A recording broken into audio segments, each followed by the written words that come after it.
हाँ तो बेटा हमने डिफरेंसेस देखने थे, distinction between receipt and payment account and cash account. Receipt and payment account और कैश अकाउंट के बीच में डिफरेंस क्या है। देखो बेटा रिसीट एंड पेमेंट अकाउंट जो है वो कैश बुक के बेसिस पे ही बनाया जाता है, यानी कैश बुक के अंदर जितनी जितनी हमारे पास कैश पेमेंट है वो इसके पेमेंट अकाउंट में आ जाएगी, जितनी जितनी कैश रिसीट है वो रिसीट अकाउंट में आ जाएंगी। बट डिफरेंस क्या है, ये हमारे पास इसके अंदर हम हर एक कैश रिसीट और कैश पेमेंट को अलग अलग रिकॉर्ड करते हैं। यहाँ पर अलग अलग रिकॉर्ड ना करके उसका टोटल, उसका सम रिकॉर्ड कर देते हैं। जैसे कि सुरेश से टोटल जितना पैसा आया वो रिसीट अकाउंट में चला जाएगा, ठीक है। और या फिर हमने जितनी भी किसी भी एक पर्टिकुलर एक्सपेंडिचर की पेमेंट की वो पेमेंट अकाउंट में चली जाएगी, क्लियर। टोटल जो सब्सक्रिप्शन आया वो रिसिप्ट अकाउंट में चला जाएगा, टोटल जो डोनेशन आया वो रिसिप्ट अकाउंट में चला जाएगा। यहाँ पे हम जो भी डोनेशंस हैं उनको अलग अलग रिकॉर्ड करते हैं, यहाँ हम टोटल डोनेशन एक साथ रिकॉर्ड कर देंगे, क्लियर। नेक्स्ट वन बेटा, हमारे पास जो रिसीट एंड पेमेंट अकाउंट है वो end of the accounting year पे बनती है, ठीक है। ये हमारे पास कैश बुक जो है वो डेली बेसिस पर बनती है। मैंने बताया इसके अंदर सारी एंट्रीज अलग अलग रिकॉर्ड करेंगे। ये किस बेसिस पर बनेगी बेटा, डेली बेसिस पर। लेकिन यहाँ पे क्या है, अकाउंटिंग ईयर के एंड में कैश बुक की एक समरी तैयार कर देंगे कि कैश बुक के अंदर कहाँ कहाँ से पेमेंट आई हैं और कहाँ कहाँ से रिसीट आई हैं, क्लियर। आगे ये हमारे पास क्या है बेटा, डबल एंट्री सिस्टम के ऊपर बेस्ड होती है कैश बुक। यहाँ पर कोई डबल एंट्री नहीं होती रिसीट एंड पेमेंट अकाउंट में। ऐसा नहीं है कि एक चीज़ रिसीट एंड पेमेंट अकाउंट में आ रही है तो उसका दूसरा इफेक्ट कहीं और भी आएगा, नहीं। रिसीट एंड पेमेंट अकाउंट में हम क्या करेंगे, सिर्फ और सिर्फ इसकी समरी तैयार करेंगे, क्लियर। यहाँ पे कोई भी डबल एंट्री सिस्टम नहीं होगी। नेक्स्ट वन,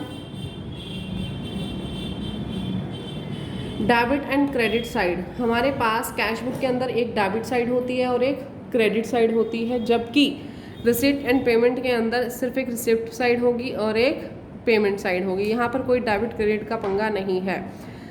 रिसिप्ट, यहाँ कैश बुक के अंदर हमारे पास एक लेजर फोलियो होता है, यानी इससे रिलेटेड लेजर की एंट्री कहाँ जा रही है। लेजर फोलियो का मतलब समझते हैं ना आप लोग, पेज। फोलियो मीन्स पेज, यानी वहाँ पर हम लेज़र फोलियो लिख देते हैं कि इस कैश बुक की जो ये एंट्री है ये किस लेज़र के कौन से पेज पर है, clear. Receipt and payment account में किसी भी प्रकार का लेज़र फोलियो नहीं होता। Next, institutions. इंस्टीट्यूशंस के अंदर क्या आ जाएगा, जो भी कैश बुक है ये हमारे पास ऑल ऑर्गेनाइजेशंस अपनी प्रिपेयर कर करके चलते हैं। जितने भी ऑर्गेनाइजेशन है वो सब लोग कैश बुक बनाएंगे, लेकिन ये हमारे पास रिसीट एंड पेमेंट अकाउंट सिर्फ कौन बनाएगा, not for profit organisations, clear. Now income and expenditure account. Income and expenditure मैंने आपको बताया, देखो जो हमने अभी पीछे पढ़ा बेटा, रिसीट एंड पेमेंट अकाउंट वो किसकी समरी है, कैश बुक की, क्लियर। वो कैश बुक के ऊपर बेस्ड होती है। लेकिन इनकम एंड एक्सपेंडिचर अकाउंट किसके तरीके का होता है, प्रॉफिट एंड लॉस अकाउंट के तरीके का। एक तरीके से ये प्रॉफिट एंड लॉस को ही रिप्रेजेंट करता है, लेकिन यहाँ पर हम प्रॉफिट और लॉस को हम वर्ड यूज़ ना करते हुए किस वर्ड को यूज़ करते हैं बेटा, सरप्लस और डेफिसिट को। रीजन बीइंग दैट यहाँ पर हमारा मेन मोटिव प्रॉफिट अर्न करना नहीं है, इसलिए हम कहीं भी प्रॉफिट वर्ड का यूज़ नहीं करेंगे नॉट फॉर प्रॉफिट ऑर्गेनाइजेशन के अंदर। यहाँ पर हम किस वर्ड को यूज़ करेंगे बेटा, सरप्लस और डेफिसिट वर्ड को यूज़ करेंगे। मैनर बनाने का बिल्कुल सेम है, बस यहाँ पर ट्रेडिंग अकाउंट, मैन्युफैक्चरिंग अकाउंट नहीं बनेगा, क्लियर। इन फॉर्म्स के लिए ये अकाउंट नहीं बनते, सीधा कौन सा अकाउंट बनता है, इनकम एंड एक्सपेंडिचर, क्लियर। मैंने आपको पीछे भी बताया, अगर क्रेडिट साइड ज़्यादा होगी, ठीक है, तो हम इसको क्या नाम देंगे, सरप्लस का नाम देंगे। अगर डेबिट साइड ज़्यादा होगी, डेबिट साइड ज़्यादा होने का मतलब क्या है, एक्सपेंडिचर का ज़्यादा होना, इसे हम डेफिसिट का नाम देंगे। Next one, special features of income and expenditure account. Income और एक्सपेंडिचर अकाउंट के स्पेशल फीचर्स क्या हैं। सबसे पहले नेचर ऑफ अकाउंट। अच्छा, अभी मैंने पीछे कौन सा अकाउंट बताया था बेटा आप लोगों को, रिसीट एंड पेमेंट अकाउंट बनाया था। रिसीट एंड पेमेंट अकाउंट का नेचर क्या था, real account. Real account means debit what comes in, credit what goes out. आप बोलोगे मैम पीछे का मिक्स क्यों कर रहे हो, पीछे का इसलिए उठा लेती हूँ बेटा मैं, ताकि आप लोगों को कंपैरिजन हो सके कि कौन सा अकाउंट कैसे है, क्लियर। अब देखो, अब हम बात कर रहे थे इनकम एंड एक्सपेंडिचर अकाउंट की। इनकम एंड एक्सपेंडिचर अकाउंट एक तरीके का नॉमिनल अकाउंट है। मैंने बताया ये सिमिलर है प्रॉफिट एंड लॉस अकाउंट की तरह। प्रॉफिट एंड लॉस अकाउंट हमारे पास कौन सा होता है, नॉमिनल अकाउंट, तो ये भी हमारे पास कौन सा होगा, नॉमिनल अकाउंट। नॉमिनल अकाउंट, इसका रूल क्या होता है, debit all expenses credit all losses, sorry debit all expenses credit all income. Clear. Nature of item recorded in it, इसके अंदर कौन से आइटम्स हम लोग रिकॉर्ड करके चलेंगे, या देखो इसके अंदर हम सिर्फ और सिर्फ रिवेन्यू नेचर की आइटम्स रिकॉर्ड करके चलेंगे। रिवेन्यू नेचर के जितने भी खर्चे हो गए, रिवेन्यू नेचर की जितनी भी इनकम हो गई, कैपिटल नेचर की इनकम और कैपिटल नेचर की रिसिप्ट, ये दोनों ही चीज़ें यहाँ नहीं आएंगी। इन दोनों चीज़ों को बैलेंस शीट के अंदर रिकॉर्ड किया जाएगा। फिर से मैं बताती हूँ बेटा आप लोगों को, जो भी हमारे पास आइटम्स हैं रिवेन्यू नेचर की, वो इनकम एंड एक्सपेंडिचर अकाउंट के अंदर रिकॉर्ड करके चलेंगे। कैपिटल नेचर की कोई भी रिसिप्ट या पेमेंट इसके अंदर इंक्लूड या एक्सक्लूड नहीं होगी। वो हम कहाँ लेकर के चलेंगे बेटा, बैलेंस शीट के अंदर। Clear. Omission of opening and closing balance of cash, यहाँ पर ओपनिंग और क्लोजिंग बैलेंस ऑफ कैश नहीं लेना, वो हम रिसीट एंड पेमेंट अकाउंट में लेते थे। एडजस्टमेंट, एडजस्टमेंट यानी कि जैसे हम प्रॉफिट एंड लॉस के अंदर एडजस्टमेंट करते थे ना, आउटस्टैंडिंग खर्चों की, प्रीपेड एडवांसेस की, इन सब की हम एडजस्टमेंट करते थे। डेप्रिसिएशन की एडजस्टमेंट करते थे, ठीक है। अनअर्नड इनकम की या अर्नड इनकम की, इन सब की हम adjustment profit and loss account में करते थे। वो सभी एडजस्टमेंट हम इनकम एंड एक्सपेंडिचर अकाउंट में भी करेंगे।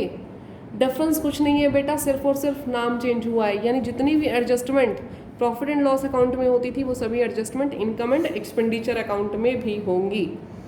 आगे, it records income and expenditure of current period. देखो बेटा, जो हमने रिसीट एंड पेमेंट अकाउंट लिया था, रिसीट एंड पेमेंट अकाउंट में मैंने आपको बताया था, ठीक है, चाहे प्रीवियस ईयर के खर्चे हों, चाहे करंट ईयर के खर्चे हों, चाहे नेक्स्ट ईयर के खर्चे हों, हम सभी के सभी खर्चे और सभी के सभी रिसीट, सभी के सभी रिसीट भी और सभी के सभी पेमेंट भी हम रिकॉर्ड करते थे या नहीं करते थे? बिल्कुल करते थे। But in case of income and expenditure account, in case of income and expenditure account, हम सिर्फ करंट ईयर के ही खर्चे रिकॉर्ड करेंगे, करंट ईयर की इनकम ही रिकॉर्ड करेंगे। इसमें प्रीवियस ईयर का लेना देना नहीं है, नेक्स्ट ईयर का लेना देना नहीं है। जैसे प्रॉफिट एंड लॉस में हम करते थे ना, अगर नेक्स्ट ईयर का कोई एक्सपेंस पे कर दिया एडवांस में, तो हम क्या करते थे बेटा, उसको माइनस कर देते थे और दूसरी एंट्री उसकी कहाँ करते थे, बैलेंस शीट के अंदर एसेट साइड में। करते थे या नहीं करते थे? बिल्कुल करते थे मैम। तो वही चीज़ अभी हमें यहाँ करनी है, यानी करंट ईयर के ही हमें एक्सपेंसेस शो करने हैं, करंट ईयर की ही हमें इनकम शो करनी है। नेक्स्ट ईयर का या लास्ट ईयर का कोई लेना देना नहीं है। अगर आउटस्टैंडिंग एक्सपेंसेस इस साल पे किए तो उसको लेके भी एडजस्टमेंट की जाएगी, ठीक है।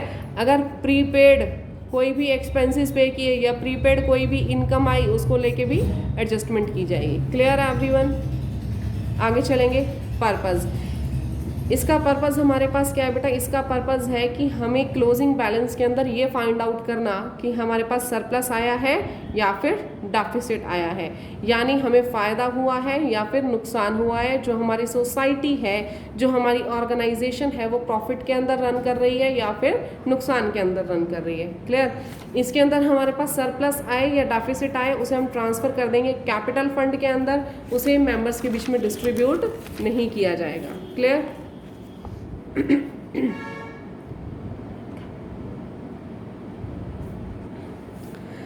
आगे हमारे पास डिफरेंस आ जाएगा बेटा, distinction between receipt and payment account and income and expenditure account. Receipt and payment account में और इनकम एंड एक्सपेंडिचर अकाउंट में क्या डिफरेंस है? First one is nature. बेटा अगर आप इनको ढंग से समझ लोगे तो आप लोगों को डिफरेंस का रट्टा मारने की कोई ज़रूरत नहीं है, ऑटोमेटिकली आप लोगों को क्लियर हो जाएगा। फर्स्ट वन हमारे पास क्या आ जाएगा बेटा? Nature. Nature receipt and payment account का नेचर क्या है बेटा? ये कैश बुक की समरी है, जबकि income and expenditure account is just similar to profit and loss account. ये प्रॉफिट एंड लॉस अकाउंट की तरह ही है। रिसीट एंड पेमेंट अकाउंट में हमारे पास डेबिट साइड में रिसीट और क्रेडिट साइड में पेमेंट शो की जाती है, जबकि इनकम एंड एक्सपेंडिचर अकाउंट में डेबिट साइड में एक्सपेंसेस और क्रेडिट साइड में इनकम को शो किया जाता है। टाइप ऑफ अकाउंट, ये किस टाइप का अकाउंट है बेटा? रियल अकाउंट, यानी debit what comes in, credit what goes out. ये एक तरीके का नॉमिनल अकाउंट है। खर्चे और इनकम के सारे जितने भी अकाउंट होते हैं बेटा वो नॉमिनल अकाउंट से ही रिलेटेड होते हैं, ये हम सबको पहले से ही पता है, हमने +1 में पढ़ा था। ओपनिंग बैलेंस, इसमें ओपनिंग बैलेंस किसका लिया जाता है बेटा? कैश और बैंक का। अच्छा मैंने बताया था कैश का बैलेंस तो हमेशा डेबिट ही रहेगा, लेकिन बैंक का बैलेंस डेबिट भी हो सकता है और क्रेडिट भी। और इनकम एंड एक्सपेंडिचर अकाउंट में कोई भी ओपनिंग बैलेंस नहीं होगा। Next one closing balance. Closing balance हम इसके अंदर किसका निकाल के चलेंगे? कैश का और बैंक का। बैंक का वही डेबिट और क्रेडिट दोनों हो सकता है क्योंकि ओवरड्राफ्ट हो सकता है बैंक में, but in case of cash it can not be negative. Next one, इसके अंदर क्लोजिंग बैलेंस किसका आएगा बेटा? इनकम एंड एक्सपेंडिचर अकाउंट में जो भी क्लोजिंग बैलेंस आएगा that will be either surplus और deficit and it will be transferred to capital fund. Next one बेटा कैपिटल एंड रिवेन्यू आइटम्स। इसके अंदर हमारे पास रिसीट एंड पेमेंट अकाउंट के अंदर रिवेन्यू और कैपिटल दोनों ही आइटमें रिकॉर्ड की जाएंगी रिसीट एंड पेमेंट के अंदर। चाहे आपने पेमेंट कैपिटल एसेट से रिलेटेड की हो, ठीक है, कोई बड़ी लायबिलिटी से रिलेटेड की हो, सिक्योर्ड लोन अनसिक्योर्ड लोन कोई भी पे की हो, वो सब पेमेंट के अंदर आएंगे। अगर आपने कोई भी कैपिटल एसेट बेची है, कोई भी रिसिप्ट आई, वो भी इसके अंदर आएगी। But in case of income and expenditure account, अगर हम इनकम एंड एक्सपेंडिचर अकाउंट की बात करें तो सिर्फ और सिर्फ करंट ईयर के रिवेन्यू एक्सपेंडिचर वो रिकॉर्ड किए जाएंगे। Clear? Next, period of income and expenses. जितनी भी हमारे पास रिसीट है ड्यूरिंग द ईयर, वो करंट ईयर से रिलेटेड हो, प्रीवियस ईयर से रिलेटेड हो या नेक्स्ट ईयर से रिलेटेड हो, वो रिकॉर्ड होंगी। But in case of income and expenditure account हम सिर्फ करंट ईयर के खर्चे और करंट ईयर की इनकम ही रिकॉर्ड करेंगे। Clear? Receipt and payment account में कोई भी एडजस्टमेंट की ज़रूरत नहीं होती क्योंकि ये कैश बेसिस पर बनाया जाता है और उसकी कैश बुक की एक समरी को रिप्रेजेंट करता है। But in case of income and expenditure adjustment की ज़रूरत होती है। एडजस्टमेंट की ज़रूरत मेनली इसलिए होती है बेटा क्योंकि इसके अंदर हमें करंट ईयर के ही खर्चे दिखाने हैं और करंट ईयर की ही इनकम दिखानी है। प्रीवियस ईयर और नेक्स्ट ईयर से रिलेटेड हमें कुछ नहीं दिखाना। क्लियर? बैलेंस शीट, ये हमारे पास बैलेंस शीट के अंदर it need not be necessarily be accompanied by the balance sheet because all revenues as well as capital items are included in it। यहाँ पे इसको हमें accompany करने की ज़रूरत नहीं होती बैलेंस शीट के साथ क्योंकि ऑलरेडी सारे के सारे एक्सपेंसेस जो है इसके अंदर इंक्लूड होते हैं, चाहे वो कैपिटल हो चाहे वो रिवेन्यू हो। रिसीट होती हैं क्योंकि रिसीट भी सारी इंक्लूड होती हैं, चाहे वो कैपिटल हो चाहे वो रिवेन्यू हो, ठीक है। लेकिन इनकम एंड एक्सपेंडिचर के साथ बैलेंस शीट का होना ज़रूरी होता है क्योंकि हमारे पास इनकम एंड एक्सपेंडिचर अकाउंट में सिर्फ और सिर्फ या तो सिर्फ और सिर्फ इनकम और एक्सपेंडिचर दिखाए जाते हैं जो करंट ईयर से रिलेटेड हैं और रिवेन्यू से रिलेटेड हैं। क्लियर?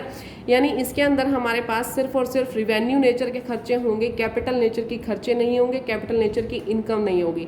तो कैपिटल नेचर के इनकम और खर्चे दिखाने के लिए बैलेंस शीट का दिखाना बहुत ज़रूरी है। लेकिन इसमें ऑलरेडी हम रिकॉर्ड कर देते हैं बेटा कैपिटल नेचर की एंट्रीज, तो यहाँ पर बैलेंस शीट को अकम्पनी करना ज़रूरी नहीं है, बट यहाँ ज़रूरी है। Clear? Next one, transfer of closing balance. इसका जो क्लोजिंग बैलेंस है वो नेक्स्ट ईयर का ओपनिंग बैलेंस बन जाएगा रिसीट एंड पेमेंट अकाउंट का, वो कैश बुक और बैंक अकाउंट का ओपनिंग बैलेंस होगा। इसके केस में इनकम एंड एक्सपेंडिचर के केस में जो भी क्लोजिंग बैलेंस होगा वो कैपिटल फंड का पार्ट बन जाएगा बैलेंस शीट के अंदर लायबिलिटी साइड में। Clear everyone? नेक्स्ट बेटा income and expenditure profit and loss का डिफरेंस दिया हुआ है, ये भी अभी हम कवर कर लेते हैं साथ के साथ। इनकम एंड एक्सपेंडिचर का जो मेन मोटिव होता है वो हमें ये बताना होता है कि एक्सेस कितनी है इनकम एक्सपेंडिचर के ऊपर या फिर एक्सपेंडिचर इनकम से कितना ज़्यादा है। क्लियर? यानी कि एक्सपेंसेस ज़्यादा आ रहे हैं या इनकम ज़्यादा आ रही है, ये निकालना इसका मेन मोटिव होता है।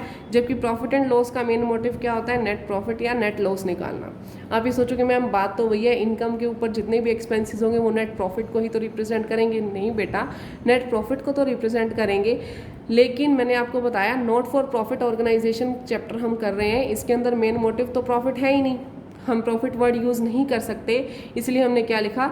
Access of income over expenditure और excess of expenditure over income. Next one, prepared by. जो हमारे पास इनकम एंड एक्सपेंडिचर है वो कौन प्रिपेयर करेगा बेटा, not for profit organisations prepare करेंगी, क्योंकि इसका मेन मोटिव क्या है, सर्विसेज रेंडर करना। और प्रॉफिट एंड लॉस अकाउंट हमारे पास कौन शो करेगा बेटा, जो अदर बिजनेस एक्टिविटीज़ होगी जिनका मेन मोटिव प्रॉफिट अर्न करना है। Next one, basis of preparation. Basis of preparation क्या है, ये हमारे पास रिसीट एंड पेमेंट अकाउंट जो है वो उसके बेसिस पर बनाया जाता है, ठीक है। ये हमारे पास ट्रायल बैलेंस और अदर इन्फॉर्मेशन के बेसिस पर बनाया जाता है profit and loss account. Balance sheet के अंदर हम जो बैलेंस जो इसका है इनकम एंड एक्सपेंडिचर अकाउंट का, वो हमारे पास क्या शो करेगा बेटा, सरप्लस एंड डेफिसिट। और इसका जो बैलेंस है वो हमारे पास क्या शो करेगा, नेट प्रॉफिट और नेट लॉस। क्लियर, आज यहाँ तक हमारा क्लियर हो गया बेटा। नेक्स्ट हम कौन सा टॉपिक उठाएंगे, बैलेंस शीट। इसकी सारी थ्योरी को कवर करके आगे हम इसका प्रैक्टिकल पार्ट भी कवर करेंगे, डीके गोयल का सारा। दैट्स ऑल फॉर टुडे बेटा, थैंक यू सो मच।